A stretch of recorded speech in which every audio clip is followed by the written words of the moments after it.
Orang Penang dekat sini ni, orang Penang. Ya.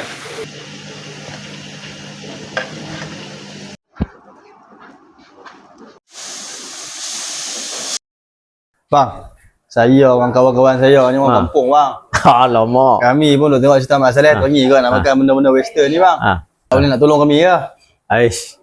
Mestilah Mat, orang Islam kami tolong Mat. Boleh. Takkanlah tak tolong. Kena pula orang kampung lagilah kami nak tolong. Boleh lepaskan hau kami. Boleh. Ni. Ini. Yang Ini. ni.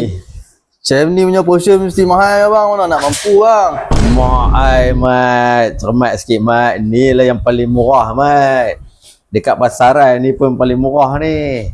Okay. Punya banyak, punya berlambak macam ni Mat. Ni paling murah ni Mat. 180. Ush, itu mahal benar Mat. Ni RM49.90 je. 50 pun tak sampai. 50 pun tak sampai. Hang dapat burger setengah kilo ayam. Hang dapat chicken grill.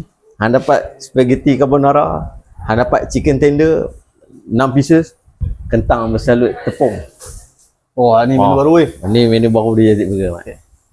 Lepas tu hang dapat sos black pepper dengan tartar sauce. Bukan tu je Mat. Hidangan ni kami bagi percuma air 1 jug. Oh, Untuk 4 orang. Sip kami. 4 orang. Tapi satu kampung tu jenuh lah pula nak bawa satu tempayan. Tapi kalau yang ni untuk 4 orang ke 3 orang ke 5 orang ke boleh lagi Mat. Boleh cover lah. Tapi RM49 elok 4 orang lah Mat. Okey. Tuan-tuan dan puan-puan yang dikasihi sekalian, ni menu terbaru di Yazid Burger. Murah sangat. RM49.90 je. Jangan tunggu lama-lama.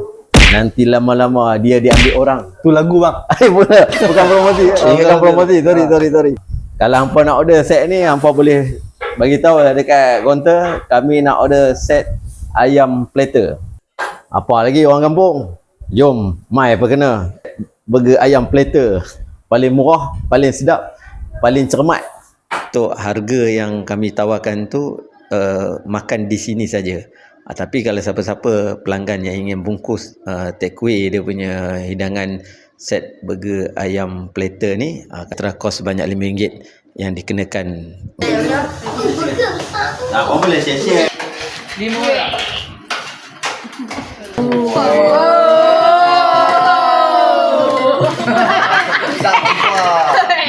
Pinggan. Yazid Burger nombor 1. Ni banyak ni. Ni jangan ada. Saya bagi masakan ni 9